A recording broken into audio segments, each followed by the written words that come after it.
Hello and welcome into the Sporting Pod. Along with Tony Allegretti, I'm Cole Pepper. Mauricio was called away on important business. We'll rejoin with him next week. Wait for it. See, sorry. you're out of practice. Yes. We got to get in the flow. Well, it's because here. Mauricio is pulling a Tony in, no shows. Here's what we have coming up on the pod today. What we learned last night at the U.S. men's national team's friendly with Costa Rica in Orlando. We hear from Avery Patterson, the former Bolles and Florida Elite star, who is in the futures camp with the U.S. women's national team, and who's in trouble in the Champions League with one more match day before the knockout round. We are fed by the Bearded Pig, locally owned and operated with locations in San Marco and Jacks Beach. Make sure you swing by the Bearded Pig for great barbecue and great times. There it is. All right.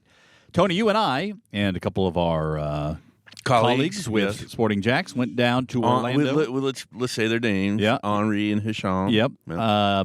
And we had some room to spread out, by the way. I did a little LinkedIn post about the crowd. Yeah. It's just It was cold. We know that. I think school night also. School night. Yeah, And cold and rainy. rainy. Yeah. And again, friendly. It's not a competition, and the top stars weren't going to be there. Still, that being said, it was fun to be there in Orlando. Ticos were out. Good Costa Rican crowd. Good turnout by the Costa Rican supporters. So following up on a 3-1 win over Venezuela on Saturday, a 3-0 victory in Orlando over Costa Rica last night as we record this, maybe later depending on when you listen. Tune in, Let's talk on and off the pitch. What were your thoughts, your takeaways from what we saw out of the U.S. on the pitch? Well, the gaffer made 8 changes. The game against Venezuela was lively, but somewhat, I don't know, maybe a little sloppy. Like, I'm sure these guys play a lot together in the U23, et cetera, and younger U.S. sides. Felt like they didn't sort of gel in Venezuela. They seemed much more together, Costa Rica, and in person. And I think that the talent is there. I don't know how many of these kids are really going to get the call up in 26. Maybe a couple. Mm-hmm. Great outing, Zach Steffen. I mentioned, our center backs, the Avett brothers. They held their own. I think the game's different if Steffen doesn't make a couple of those saves. Yeah, big saves. Yeah. I also from these two games, one of the standouts is McGlynn, who Mauricio. We were texting after the game, and Mauricio was really impressed with what he's seen. He thinks he'll have a chance to play in Europe very soon. So. I can see that. His left foot is sublime. He's got that. He's 21, and his eyes look like he's 40, which is kind of interesting. I agree. Although I felt like his game against Venezuela was better than last night. I agree in general. The other kind of question here is, all right, how much of what was happening on the field tactically is something that Pochettino was trying to put in place for the entire system, and how much of it was working to try to identify guys who can play a certain way, a certain role moving forward. He's got to have the short-term and the long-term view all at the same time. Yeah. And he's got the back of the host nation, or he's got the host nation on his back, and he's got to change soccer culture in America. There is that little part of it. Right. Well, let's talk about the stadium. This was my first time being down at Inter & Co. Stadium. You've been down for a couple of matches in the past. I want to talk about some of these things because I think if we're thinking of what Sporting Jack Stadium may look like in the future, there are some parallels here, and maybe some good lessons that we can take from it to consider in the future.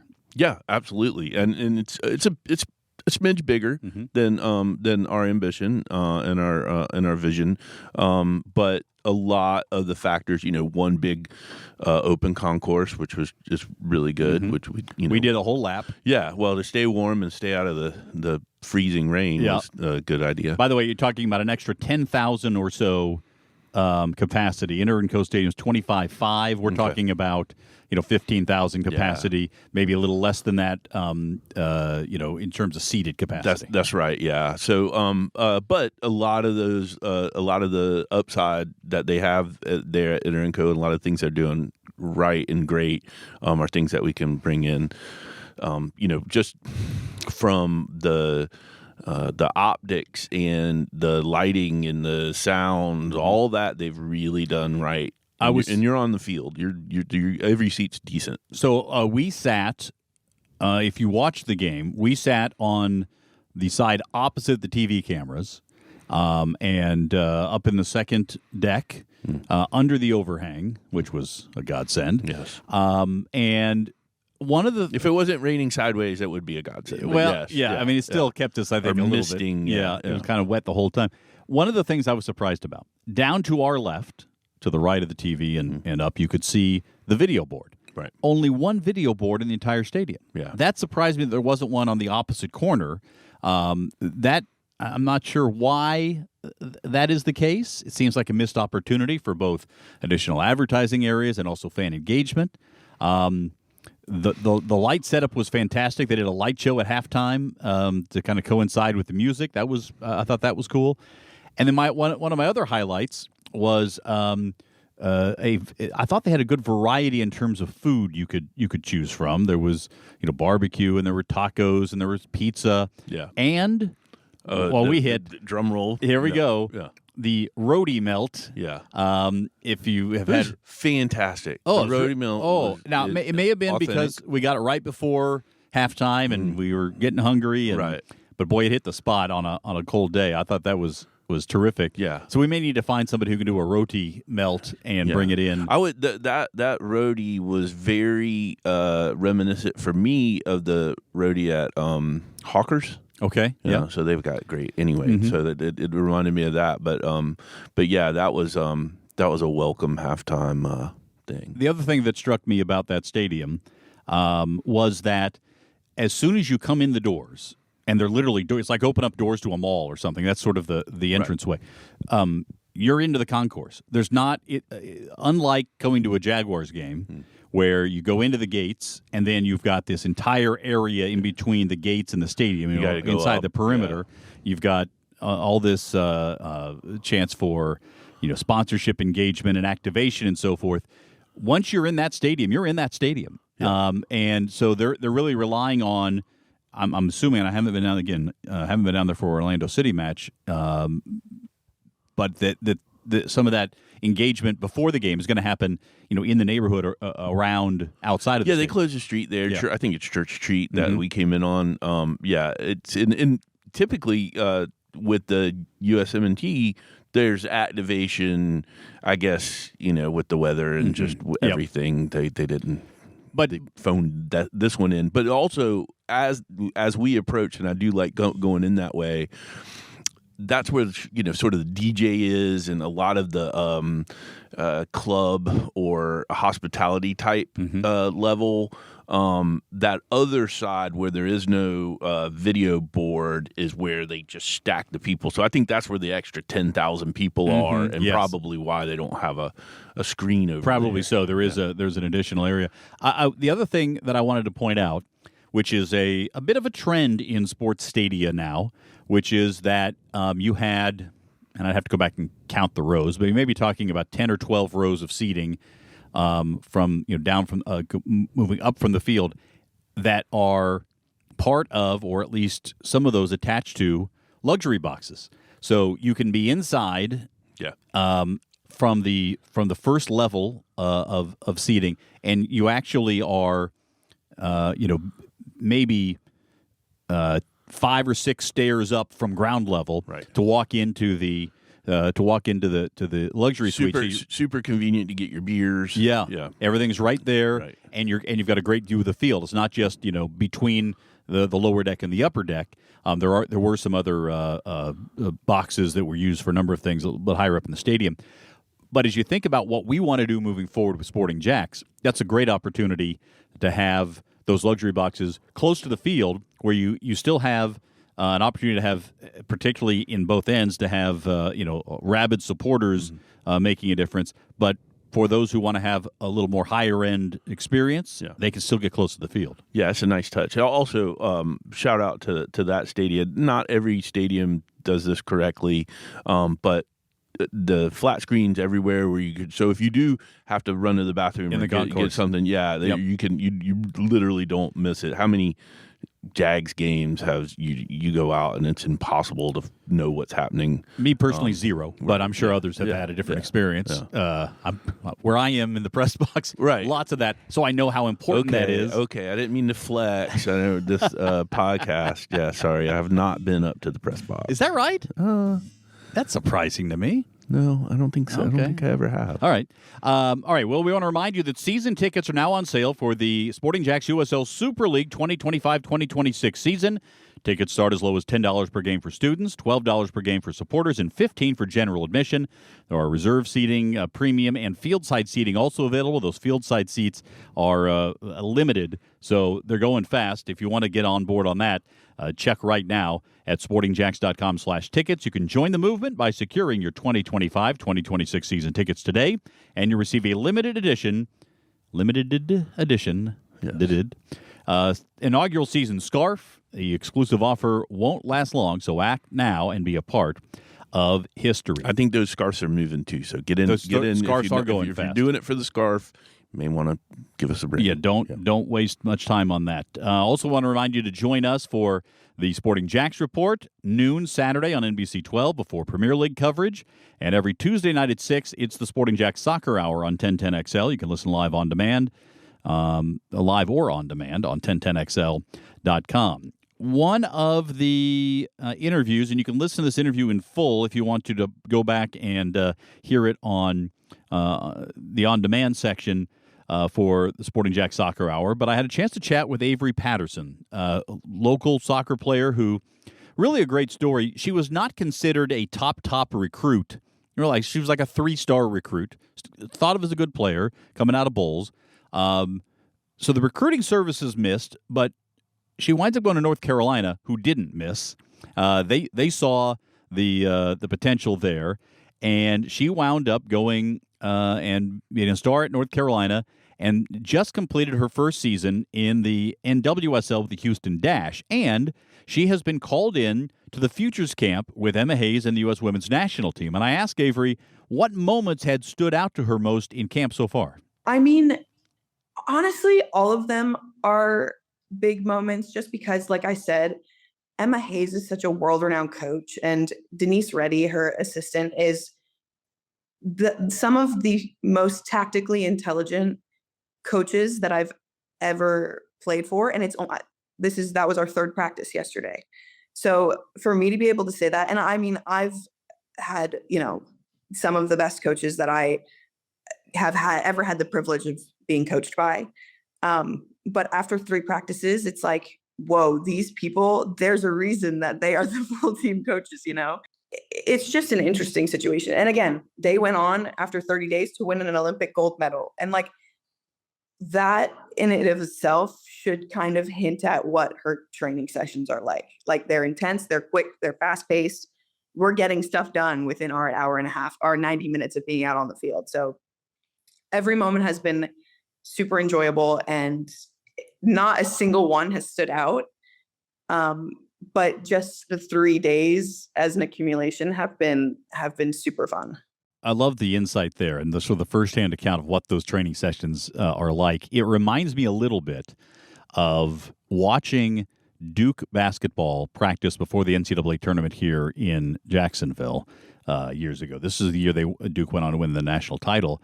The precision and efficiency of that practice. I was doing the public address announcing, and so I was sitting there watching this, and some of the teams would come in, shoot around, run some drills, scrimmage a little bit, just kind of enjoy the scene. This is Mike Krzyzewski comes in, blows the whistle, everybody starts doing their thing. They know where they're going, and put them through the paces, and there was not a wasted motion or moment. Sounds like that's the same thing that Emma Hayes is doing, which is maybe one of the reasons why she's not, this is not a stretch, the best women's soccer coach on the planet. Yeah. Well, I think that's almost not debatable right now. So that's something. She's got the my favorite part of the Avery story too is just kind of what you said at the beginning, where she wasn't really identified right away, and I think that happens in American soccer a lot. You make your club team. The club team does tryouts, but never adds anybody. We're not seeing all of our student athletes like we should be, and there's some great stories, and Potch is doing it right now. He named a lot of people to this squad and the future squad as well that aren't sort of household names, people we haven't seen, but like yesterday's third goal, Agayaming, I hope I'm saying it right. He was really he didn't get discovered until high school. Played Division III soccer in college at Eastern Connecticut. I love those stories, and we've got athletes out there in America. They're not all on the high price teams taking buses, know, and so we have to do a better job to finding them. I also asked Avery what it means for her, or what it would mean if she was growing up, at this point, for her to see that there's going to be a pro women's soccer team right here in her hometown. It's incredible. I mean, just women's sports in general are on they're on a chart going like this. I am very lucky to be in this industry as when I am, just because a couple years ago, that wouldn't have even been a sentence coming out of your mouth. That wouldn't have even been a thought for anyone in Jacksonville. So, I mean, for it to be in my hometown too, Jacksonville is still my home. It's always going to be my home. That's where my parents are. That's where my family is. The fact that they could pick up and say, oh, Avery doesn't have a game this weekend, we can head over and watch a game, wherever theirs is. That is so cool to me. And I think Jacksonville is such a great area to have it, just because everyone does care so much about the sports. And going to Jumbo Shrimp games is a part of my childhood. Jags games that. I hope so dearly that going to the Jacksonville professional women's soccer team becomes a part of other people's childhoods. I think that's so cool. I had, as I mentioned earlier, Mike Pickett's daughter, Carson, to look up to, and that was only one person. And so if there's a whole team of them, I would be walking around. If I was walking around the town center and saw a Jacksonville USL player, I would have cried when I was growing up. My mom would have been like, go get a picture with them now. So I think having 24 or 24 to 30, whatever their roster limit is, girls to be able to look up to is something so special. And it's something that is going to benefit the women's soccer, the girls soccer players coming out of Jacksonville. Great insight there for somebody who has, risen to, let's call it a step away from the highest, achievement in women's soccer. Again, the Futures Camp doesn't mean her career is off to a great start. Also, the toughest team to make. Yes, without a doubt. Yeah, for sure. I love it. I get I get goosebumps when I hear talk about women's sports and the growth of it. And we knew early on when we started Sporting Club Jacksonville that we wanted women in that we wanted a women's side. We always talked about starting with them first, and we're doing that, and it's amazing. And I think I've mentioned that my mom likes to say that we're a women's club that's going to have a men's team, right? And it means so much. And her talking about role models and having our squad is going to be going to schools, and we're going to be out in the community, and that is so important. And it's a literally brand new era for sport in this city. So really excited, and probably walk around the town center too. By the way, that'll happen. Yeah. All right, if you're not quite ready to put your money down for a season ticket deposit, we want to urge you to become a member of Sporting Jacks. It's free. You get discounts on Sporting Jacks official club merchandise, invitations to attend exclusive insider events, automatic chances to win special prizes and experiences, and you'll receive the Sporting Jacks email newsletters. Plus, you can place your deposit on season tickets and get things started. Save your place. And if you have not, picked up your pin, we have a founding members pin, and these are limited edition. We're not going to make any more founding members pin. We're out in the community a lot, so obviously follow our socials. Go out when we're out and about. I think we're at the Sip and Stroll and different things coming up. But ask the guys, Briley, or the girls that are out for your pin, and to let them know that you're a member and you can pick that up. I will also urge everybody, speaking of, put this on your calendar for the future, an event where we will be, the Riverside Craft Beer Festival. Oh, really? Oh, yes. We have partnered with the Riverside Craft Beer Festival. That's coming up. It is under the Fuller Warren Bridge. Heard of it. Yes, where the Riverside Arts Market is located on Saturdays. This is on Sunday, February 23rd. More than 100 local and national craft beers, food trucks, a cornhole tournament, live music. The festival opens for general admission at 1 with VIP access starting at noon. For tickets, go to riversidecraftbeerfestival.com. The festival benefits Community Peds Care and the Riverside Rotary Foundation, and is presented by the Nevisor Foundation. So, great event and great location, of course. Tony, you spent a lot of time under the Fuller Warren Bridge when you were the executive director of the Riverside Arts Market, and this is a great event, too. So come out and see us and be a part of it. That's amazing. What a great cause. My sister's a peds nurse practitioner, and we need all the help we can get in that arena. No doubt about it. All right, let's talk about the Champions League. We are through 7 of 8 match weeks. We've got one more coming up on Wednesday, and there are some teams who are soaring and some that are just plain sore right now. Liverpool has been the class of the competition. 7 wins from 7 matches. They've conceded 2 goals, won everything, and they're doing this as they're leading the Premier League as well. Barcelona right on their heels, 6 wins, 1 loss, and they have scored in bunches, 26 goals scored, the most in the competition. The top 2 goal scorers in the competition are both Barcelona. Robert Lewandowski scored 9. Rafinha has scored 8.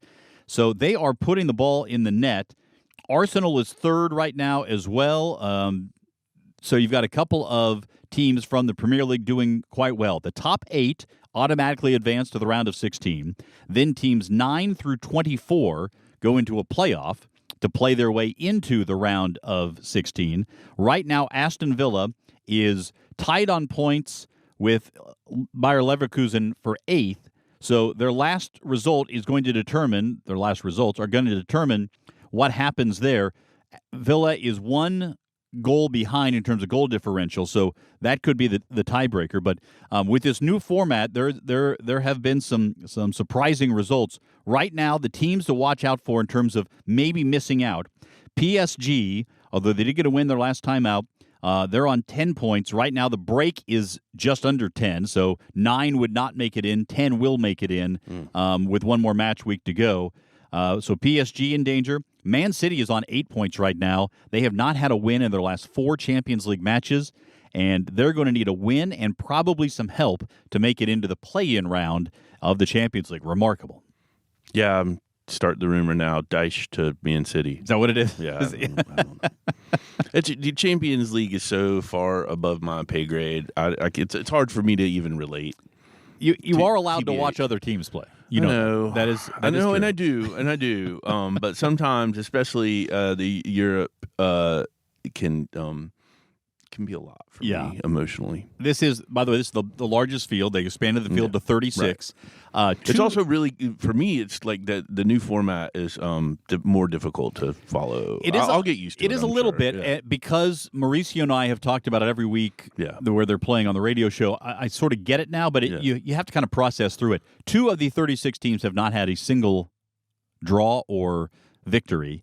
That is Slovan Bratislava and Young Boys. Yeah. Which, of course, the advice then would be get a little more mature squad. Yeah, exactly. Do the Young Boys have a women's side is what I need to know. And is the Young Boys called Young Girls? I don't know. That seems that seems a question to be pondered. By the way, outscored 23-3 Young Boys in this competition. I think they just got beat by Celtic yesterday. They did. They did. Celtic with a win. All right.